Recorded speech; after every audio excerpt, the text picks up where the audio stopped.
this shiur is being given l'zecher nishmas Reb Aaron ben Rabbi Yeshua Shneir Zalman Selabransky. And the shiur will be in the second Sicha of Parsha Beshalach in Chelek. Look, the Sicha is Chelek Yud Aleph. What I'm going to do is, we're not going to learn the Sicha inside. I'm just going to give an overview of the Sicha. And then I'm going to make some comments, some ha'oras b'negei dinyonim that are written in the Sicha. The Sicha is a Rashi Sicha on the Posik after Moshe Rabbeinu and the Yidden sang the Shira as Yoshir. So it says in Posik, Vatikach Miriam Anavia Achei Saren, that Miriam the Neviah, the prophetess, the sister of Aaron, took, as Atayv Beyoda, took the tambourine in her hand, but and all the women went after her, followed her with the tambourines and with dancing. So Rashi quotes from the Posik the words Vatikach Miriam Hanaviyah, that Miriam the Neviah took, and Rashi explains it like this: Heichon Isnaba, where did she say Nevias? Kishahoisa Achei Saren, when she was a sister of Aaron. Kedem Shenoilad Moshe, before Moshe was born, she was only sister of Aaron. And what was her nevuah? So Rashi says, Omra, she said, Asida imi shetelet ben chulu, that in the future my mother is going to give birth to a son, etc. Kedeisa beseita, like it says in Seita, in the Gemara Seita, it says that she said, my mother will give birth to a son that will be the savior of the Yidden. And then Rashi says, Dovar Achar, another pshat. What is the meaning of the words Acheis Aaron? Why does it say Acheis Aaron, the sister of Aaron? Lefi shemosa nafshei aleo keshenitztairo, because later on, years later, Aaron was Mesa Nefesh for her when she had leprosy. Therefore, Nikras al Shmei, she's called on this name. That's why she's called the sister of Aaron. Now, the Rebbe says the simple pshat is that Rashi is trying to bavoden. The Pasuk says she's the sister of Aaron. Why does it say the sister of Aaron? Why doesn't it say the sister of Moshe? She was also the sister of Moshe. So therefore, Rashi says, what the Pasuk is trying to tell us, that when she was just a sister of Aaron, she said nevuah, and the nevuah was that my mother will give birth to a son who was going to save the Yidden. But then the Rebbe asks many kashas. One kasha he asks, we know the klal that Rashi only quotes from the Pasuk those words which are negayah to his pshat. Here Rashi is explaining the meaning of the words Achei Saren, why it says the sister of Aaron. So why does Rashi quote from the Pasuk the words Vatikach Miriam Anaviyah, that Miriam the Neviah took? That's one shaila. The second shaila is, how does Rashi know from Derech HaPshat that she was an isnabe? What she was why does Rashi have to say in Derech HaPshat what she was isnabe, what nevuah she said? The Ikar is Rashi wants to say that she said a nevuah. And also, how does Rashi know from Pshuta Shemikra what the nevuah was? That the nevuah was that her mother will give birth to a son who will save the Yidden. And also, why does Rashi bring the Maramokim like it says in Masechta Seita? Rashi doesn't usually do that. And also, when Rashi says the second pshat, why does Rashi repeat the words Achei Saren? That he's going to say another pshat, and he says on the words Achei Saren. We already know we're talking about Achei Saren. And then the shaila is, why does Rashi need two pshatim? Usually when there are two pshatim, means each one has some question. Therefore, you have to have two pshatim. The question is, what is wrong with each one of these pshatim that Rashi has to have another one? So the Rebbe answers that the main thing that Rashi is trying to bavoden from the Pasuk is, why, when the Pasuk says Miriam Hanaviyah, Miriam the Neviah, means that she was a Neviah, no Neviah. How was she known? No one knows before that she was a Neviah. And also, the main kasha is, why does the Pasuk say that she was a Neviah? Usually when the Pasuk gives a title to somebody, it's to tell us we should understand who it was. That can't be here, because we don't know she was a Neviah. So therefore, by saying the Neviah, it doesn't help us to understand who it was.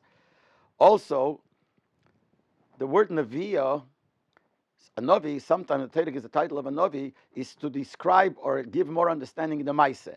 In this case, it doesn't help us because this has nothing to do with Nevuah. Nevuah, we see in Rashi from before, means a person who knows hidden things, or a person who knows the future, or a person says divrei tichachas to people. And in this case, this was not. This was just a shira that they sang. So therefore, Rashi Shaili is, why does the Pasuk mention that it was Miriam the Neviah? And Rashi answers that what the Pasuk is trying to say, the word Hanaviah is not just a title on Miriam.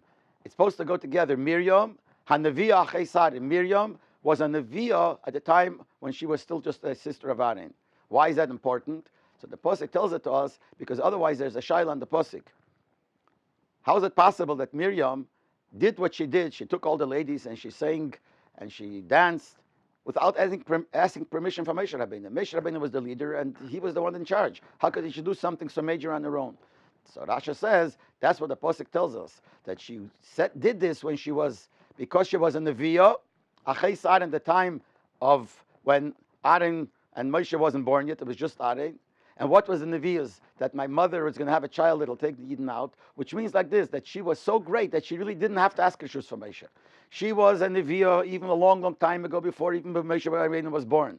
She was a Nevi'ah that said Nevi'ahs concerning Moshe Rabbeinu's birth.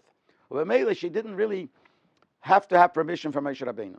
But then the Rebbe says there's a deichik in this pshat, because if the Torah wants to tell us how great, that she was a great Nevi'ah, and therefore she has a right to do it without asking permission, it would have been better if it would have said Achais Moshe. You would read like this: Miriam, the sister of Moshe. Now, the sister of Moshe would mean that she's equal to Moshe, like we find in different psukim before. When it says a lashon like that, it means you're the same. So it means that she's like Moshe in Nevi'ahs. So b'meila, if the Torah wants to tell us why she did it on her own, because she was a Nevi'ah, would have said that. So therefore, the pshat is a deichik.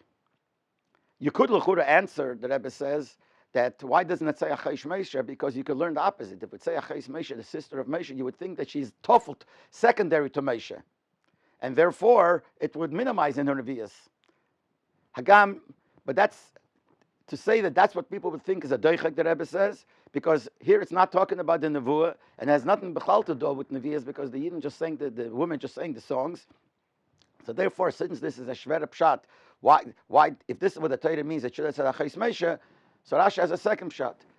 Now, Rashi starts off the second pshat by saying, Dover achar Achais Aaron, he repeats the words Achais Aaron, to tell us that why the Pasuk mentions this remains like we said before. It's not the second pshat in why the Pasuk mentions it. The Pasuk mentions Achais Aaron, Nevi'ah Achais Aaron, to tell us she was a Nevi'ah when she was still just Achais Aaron, to show how great she was. The reason that Torah uses it with the Lashon Achais Aaron, that could have said the same thing with Achais Moshe, so the Pasuk, Rashi says, to teach us something else, that she was called Achais Aaron because he was Meiser Nefesh on her.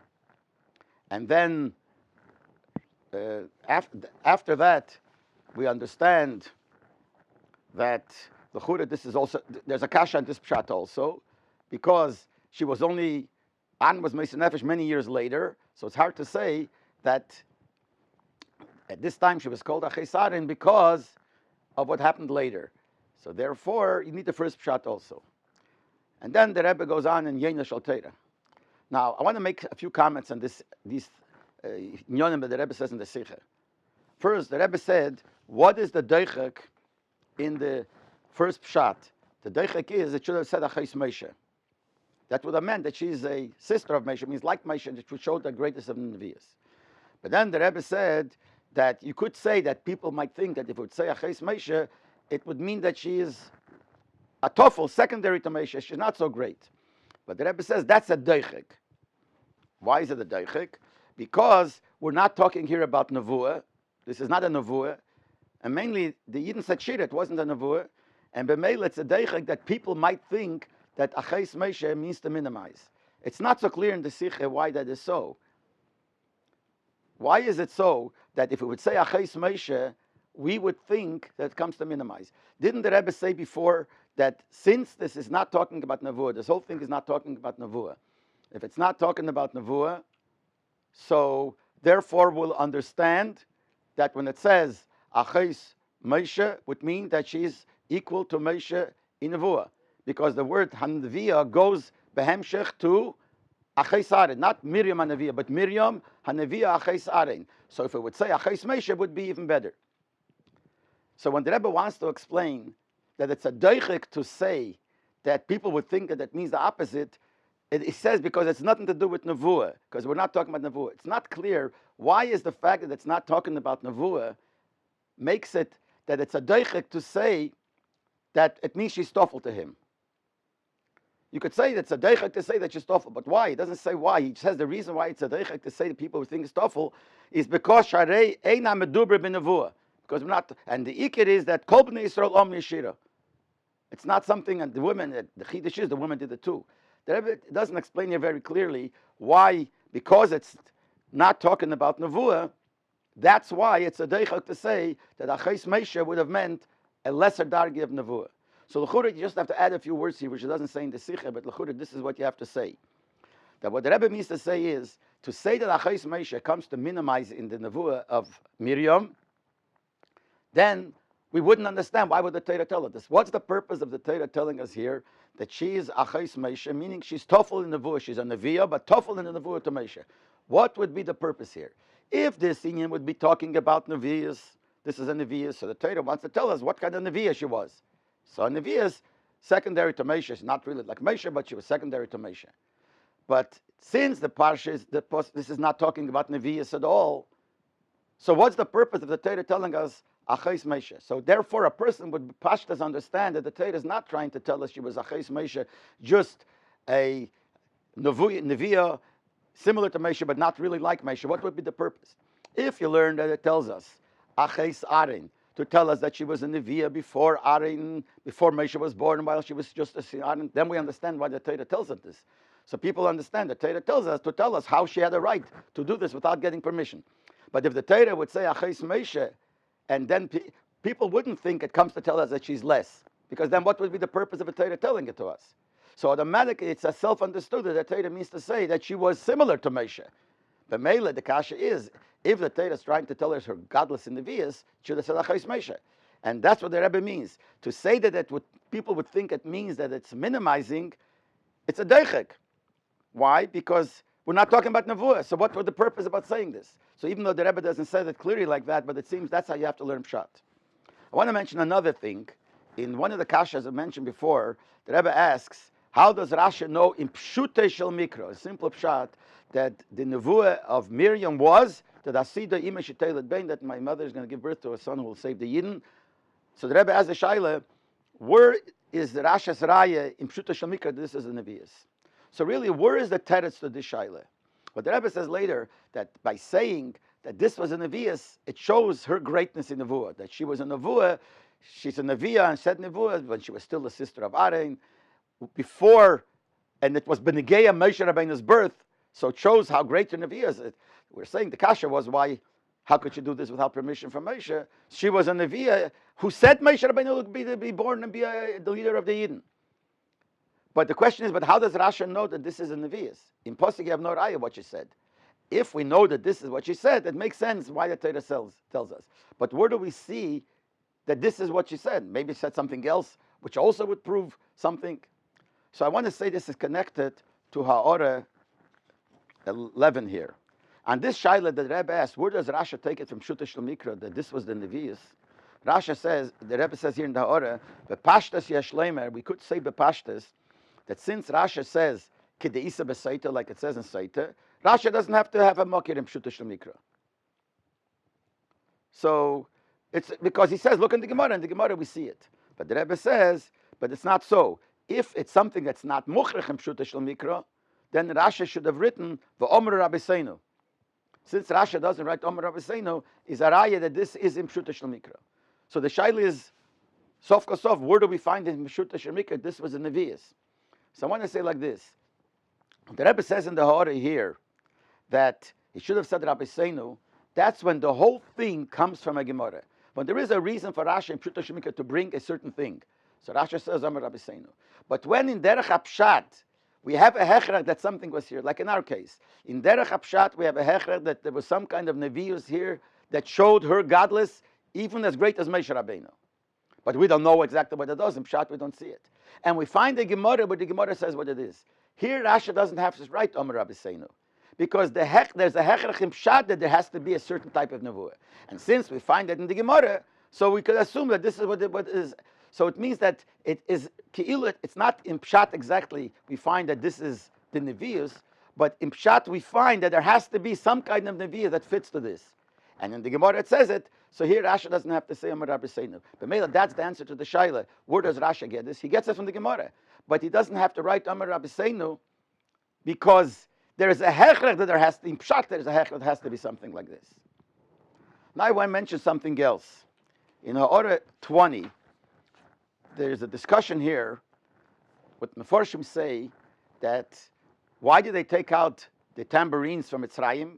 Because they knew they would sing, and Kel Be'isha Erva, you're not allowed to listen to a woman singing, so they took out the tambourines to make noise. They should drown out their singing, their call. The Shaila is, the Rebbe here discusses whether this happened or not. This is according to Rashi if this happened. So the Rebbe writes here that from Rashi, the fact that Rashi doesn't bring this is a raya. The Rashi holds in Pshuto Shemiko, this was not the reason they used the tambourines. It's not for this. But the question is, why not? L'chura, this is a good svara. The svara is that you have to drown out your singing. You can't sing when women can't sing in front of men. So the Rebbe says that Mashula Agilyan on the bottom, he says that the reason why it wasn't, this kavanah, why it wasn't, is because in this case it wasn't needed. Now, when the Sicha was given into the Rebbe to be Magia, and later on there was discussions back and forth, Menegei, the Inyan in this Ha'ara that was written, right, and the Rebbe wrote, and the question was asked, and then they wrote back, all kinds of things. So one of the things that was written to the Rebbe that maybe because Rashi doesn't bring it, Asima Rashi in Pshuta Shemikra doesn't hold of this. He doesn't hold in Pshuta Shemikra that there is the concept of Kel B'Yisher, but Rashi doesn't bring it ever. So maybe that's the reason why Rashi doesn't say it, because Rashi doesn't, in Pshat, doesn't have a raya that Kel B'Yisher. When the Rebbe was Magi, the Sicha, the Rebbe, after back and forth, the Rebbe crossed out those lines saying that Rashi doesn't bring it as a raya, doesn't hold of it. No, he didn't say why. Probably because even if Rashi doesn't bring it, this is a natural thing. Rashi, anything that's Alpiteva, which is true Alpiteva, it doesn't have to have a hechrech and pshat. That's a fact. So maybe that's the reason, or maybe any other reason. But the Rebbe didn't accept this, that it's not Rashi doesn't hold of this. And not only that, when the Rebbe, in the Shula Agilya, when it says the real reason why they weren't worried about it, so the Rebbe wrote, actually after the question was asked, the Rebbe wrote, Hatam agam al pidin, that even if you would hold the din, and according to the din, even if Rashi would hold of the din, or even according to the din, that Kel Be'isha is erve, still here there is no need for it, and therefore the reason they took it out was for a different reason. But what was the reason? So the Rebbe wrote al pidin because even that means that it makes no difference if Rashi al pshat is like that or not. Even if it is like that, it bepashtas, the reason they took out the tambourines was not for this reason. And the Rebbe says the reason why, because at that time, Rashi says that even the Shivcha maid saw Gilui of the Eibishter, but Mela there was no chash of tznias. The whole reason is you can't hear women singing because who knows it'll be made or a person, a taiva, etc., etc. But at that time there was not shayach because they saw Afila Shivcha. Everyone saw Gilui because it's not shayach. So the question that was asked the Rebbe is that the Gemara says in Sukkah that La'osit Love, when there will be a hesped, they will still have to have men and women separately. Because even when there is a time of La'osit Love, when, so to speak, the Gemara says the Yitzhahara is not there, nevertheless there is a problem of tznius and you have to have men and women separately. So l'chura, why would they here not need it? You could say there was Gilui Lakus, but still, even La'osit Love you will have to have, there's a problem of tznius. With the Yitzhahara is not shayla, so here l'chura you should. And when the question was asked the Rebbe, there was a suggestion given, maybe the pshat is like this. La'osit Love is going to be something that's constant Gilui Lakus. Here it was a one-time thing. That means then, since it's a constant thing, so there's not always the same feeling, because it's something that you see constantly. Here, when they saw a new thing, they saw Gilui Lakus. So here there's more chance, more svared, that you shouldn't be worried about tznius, because there's something, a Gilui Lakus, but La'osit Love not. The Rebbe crossed it out. The Rebbe didn't agree with it. So the Rebbe wrote that why is it not the same like La'osit Love? We're there, we are worried about tznius. So the Rebbe wrote, Ki b'kriyas yamsuv hoise miseirem ezeh. Kriyas yamsuv was even more than it's going to be La'osit Love. Ki pirish Rashi says on the posik, the shira, zeh kelid, this is my God, hoyemarin eisei be'etzber, Rashi says, they were showing be'etzber. So the Rebbe is saying here, it's a big chidush, that the Gilui Lakus that was there by Kriyas Yamsuf is a greater Gilui Lakus than it'll be at the time of La'osit Love, which is a pella, mamish, that La'osit Love be Gilui Lakus. Maybe the pshat is because when it talks about La'osit Love, by that hesped, it's the beginning of the time of Mashiach. So maybe then it won't be such a great Gilui. But he doesn't write that. He just says that by Kriyas Yamsuf was Yeseir Mazu. So therefore, by Kriyas Yamsuf, there was no worry of Kel B'Yisha. So even if Rashi would hold it, and Al Pedin that there is a din of Kel B'Yisha, but Rashi, according to Rashi, he feels that there's no need over there to drown out their voices. Anyway, In the Hara, the Rebbe says their voices were drowned out anyway, but that wasn't the reason. Why? Because that's not a worry, because there was such a great Gilui Lakus. I want to mention another Nakuda, which seems to be also interesting, Chidush in the Sicha. When the Rebbe says that, why does the Torah say, HaNeviah Achei Saren, to tell you that how great Neviah she was, that Mela she didn't have to ask permission from Moshe Rabbeinu. So the Rebbe writes like this: How could we say she was so great when the Torah says there was no Navi like Moshe Rabbeinu? So the Rebbe says, but the Torah makes it very clear in which aspect where there's no one like Moshe, somebody who knew Hashem face to face.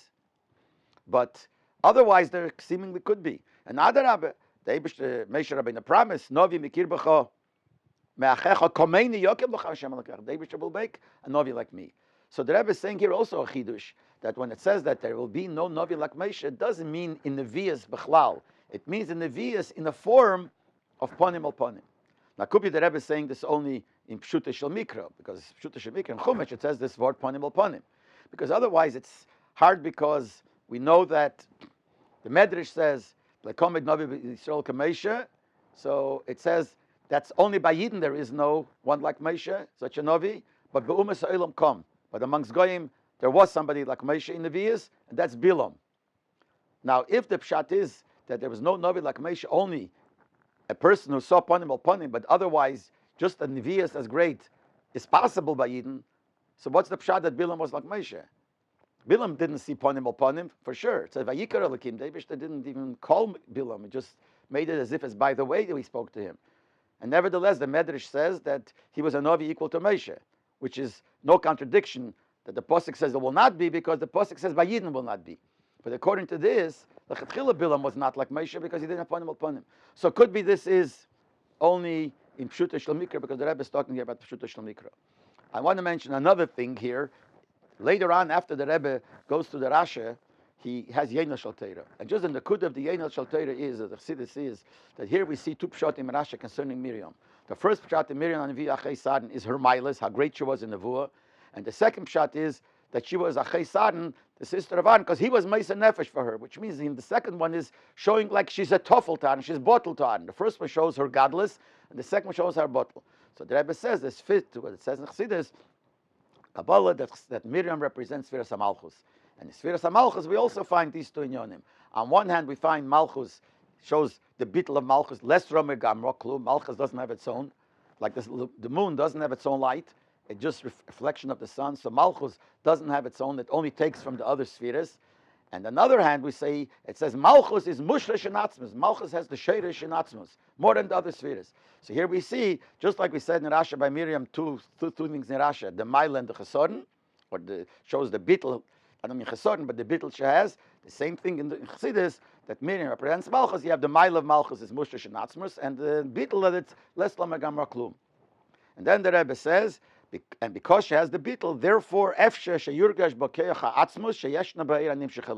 therefore she could feel the keach of atzmus, which is in the Eidah given to her, even though it's not felt in the higher spheres. I want to explain what that means. There's only 3-4 lines here, but this is a major biur in what it says in Chassidus. It's not a Chiddush here, but it's in 3 lines. It means what it says in Chassidus. It says in Chassidus that Malchus is mushtash in atzmus, while the other spheres are not. Malchus has a sheirish in atzmus. Other spheres don't. The question is, how is that possible? If Malchus is only mekabel from the previous spheres, so how could it have more than the spheres before have? If there's something that the spheres first don't have, Malchus, which is a mekabel from them, can't have more than what it takes. You can't have a mesuviv have more than the sibah. You can't have an effect have more than the cause. If something is the cause of something else, whatever it doesn't have, it can't give. So how is it possible to say that Malchus is mushash in atzmus? Malchus has the sheirish in atzmus, and the other spheres don't. And another shaila, not really kashash, I'm just saying it in order to get to the point. Another way of questioning, asking, what do we mean Malchus is mushash in atzmus and the other spheres are not mushash in atzmus? How could that be? Everything is mushash in atzmus. All the spheres come sofkos of the sheirish is in atzmus. So what do we mean Malchus is mushash in atzmus and the other spheres not? The pshat is like this. Everything is a sheirish in atzmus. The thing is that the inyan of atzmus that's there because it's the sheirish is not murgish, it's not felt in all the spheres. Because since there's a separate sphere, there's a chesed and gevura, whatever the sphere is, and it has a metzias of its own, it doesn't feel the fact that atzmus is there. So it's definitely mushrish in atzmus. The sheirish is in atzmus, but it doesn't feel the inyan of atzmus. Comes to malchus. Malchus takes whatever the previous spheres give. The previous spheres have atzmus in them, so malchus could take it. Elamai, by the other spheres, the previous spheres, they don't feel it, but time comes to malchus. In malchus, it's murgish. And the reason is because malchus is bottled. The other spheres have their own mitzias, chesed, gvura, tiferes. So it covers up on the feeling of atzmus that is there. It's there, but it covers up on the gilui. Don't feel it. Mashenke malchus, since malchus doesn't have its own inyan, it's only the kabel from the other spheres. Less lomagam aklum. So it doesn't have its own. So it has the inyan of bittul. Since it has the inyan of bittul, so the inyan of atzmus that's there, given to it from the previous spheres, here it starts coming out. Here it comes begilui because there's nothing to cover up on it, while the previous spheres do cover up. It's maybe al derech, like it says, that sometimes the child could have more than the father. And the question that is asked, how is it possible? Could be a father that's chas v'sholem blind and the child is not. But the child takes all his keiches, everything from the father, and the father didn't have the keich hariyah, couldn't see. How could the child see? So the answer is that the father, even if he can't see, in etzem he has all the keiches, he has everything. Just begilui, it can't come out for whatever reason, something wrong with his eye, whatever the reason he can't get it, but it's there. And when he gives it to the son, he gives over the keich hariyah, gives over. So, and by the son, it could come out begilui. The same thing here. All the spheres have atzmus, and it's not begilui because there is a cover up on it, there's a helm of hester on it, because the fact that there is a certain mitzias of this is chesed, this is gvura, this is chochmah, this is bina, therefore it doesn't, you can't feel atzmus. Because when there's gilui covers up an atzmus, which is on etzem, this is a besonder inyan in chassidus, but it does, so maybe they don't feel it, but malchus does feel it. So this is now, let's read the Sicha, the words in the Sicha inside. He says, malchus is lesser maklum. No, first he says, malchus is mushash and atzmus. Then he says, malchus is lesser magam, has nothing. So he says, then he says these few lines. Because malchus is bittul, like we said before, that she doesn't have anything of its own. It's mekabel from the spheres that's above. Therefore, malchus could feel atzmut, which is there in the air that was in the spheres before, because they also have it, the atzmus, but they don't feel it, because they're not bottled, and here you feel it. In parentheses, even though you don't feel it in the spheres which are above, nevertheless, it's there in the spheres that's above, and they don't feel it. But in Malchus, since Malchus is bottled, so then Malchus could fear the sheirish of Atzmas, it's Nizgala in spheres of Malchus.